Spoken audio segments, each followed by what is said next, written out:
जय श्री कृष्ण। मैं संध्या शर्मा श्री बांके बिहारी जी के चरणों में कुछ भक्तों के चरित्र निवेदन कर रही हूँ। आज के हमारे भक्त हैं श्री गुह निषाद जी। ये भगवान श्री राम जी के अत्यंत प्रिय सखा थे। जाति के निषाद और श्रृंगवेरपुर के राजा थे। शिव पुराण में इनके पूर्व जन्म का प्रसंग प्राप्त होता है। शिव पुराण में बताया है कि एक जंगल में गुरु द्रुह नाम का एक भील रहता था। जीवों की हिंसा करना उसका सहज कर्म था। उसी से वह अपने परिवार का पालन पोषण करता था। महाशिवरात्रि का दिन था। वह प्रातःकाल से ही शिकार की टोह में घर से निकल पड़ा था, परंतु देव योग से उस दिन उसे कुछ भी नहीं मिला। संध्या हो गई थी। घर के लोग भूखे बाट देखते होंगे, कुछ न कुछ तो लेकर ही लौटना चाहिए। यह विचार कर वह भील एक जलाशय के समीप ही बेल का वृक्ष पर चढ़ गया। उसके नीचे एक शिवलिंग था। रात्रि के प्रथम पहर में एक हरिणी जल पीने जलाशय पर आई।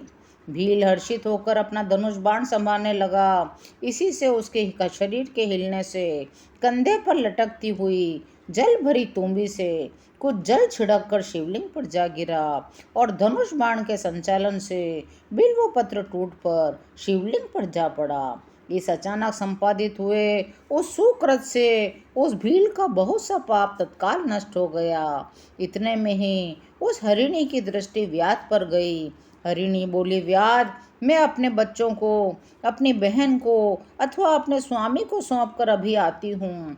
फिर तुम मुझे मारकर अपनी उदर पूर्ति कर लेना। मैं शपथ पूर्वक कहती हूँ, मेरे वचनों का विश्वास करो।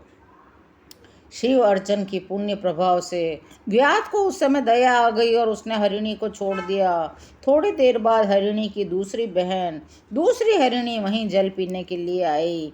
जैसे ही उस व्याध ने उसके वध का उद्योग किया, वैसे ही पहले की भांति जल और बिल्व दल शिवलिंग पर जा गिरे।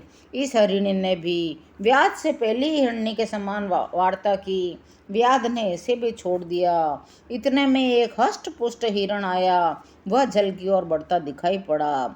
उसमें शिव की आराधना अनजाने में संपन्न होने से जो व्याध था उसको भी हिरण ने निवेदन किया, मैं अभी अभी अपने बच्चों को उनकी माता के हाथों सौंप कर आता हूँ।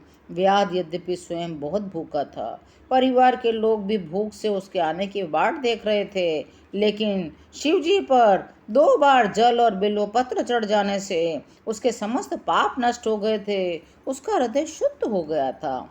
शिवरात्रि के दिन उससे अनायास ही व्रत हो गया था और शिव की पूजा भी हो गई थी। उसके फलस्वरूप उसे आशुतोष और ढानी शिव की कृपा जो प्राप्त हो गई थी। व्याध ने दया परवश होकर मृग को भी छोड़ दिया। निवास स्थान पहुंचने पर जब मृग और दोनों मृगियां मिले तो उन्होंने विचार विमर्श करके निर्णय किया कि हम सब लोग मिलकर व्याध के पास चलें, क्योंकि सबने सत्य की सौगंध खाई है। माता पिता को जाते देखकर बच्चे भी साथ लग गए। व्याध को बड़ा हर्ष हुआ। पूरा मृग समूह आ रहा है। धनुष पर बाण संधान करने का उपक्रम फिर करने लगा। पुनः जल और बिल्व पत्र शिवलिंग पर गिरे। उस व्याध के पाप तो पहले के पूजन से ही प्रभाव से नष्ट हो गए थे। इस बार उसे दया के साथ साथ विवेक भी प्राप्त हो गया। व्याध को सहसा आत्मग्लानि हुई। ये पशु होकर भी कितने परमार्थनिष्ठ हैं। मैं मनुष्य होकर परमार्थ की कौन कहे।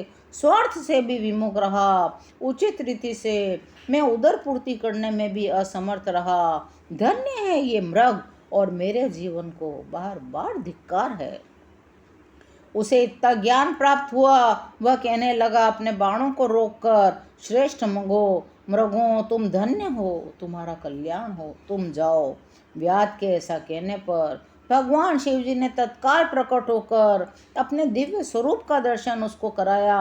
प्रसन्न होकर भक्ति का वरदान देकर बोले, व्याध, एक दिन निश्चय ही भगवान श्री राम तुम्हारे घर आएंगे, तुम्हारे साथ मित्रता करेंगे। वे मृग भी शिव जी का दर्शन कर दिव्य रूप धारण करके दिव्य शिवलोक को चले गए और वह भील भी कालांतर में श्रृंगवेरपुर का राजा निषाद राज गो हुआ, जिसकी श्री राम में अविचल प्रीति थी। तभी तो कहा गया है, शिव सेवा कर फल सुत होई, अविरल भगति राम पद होई।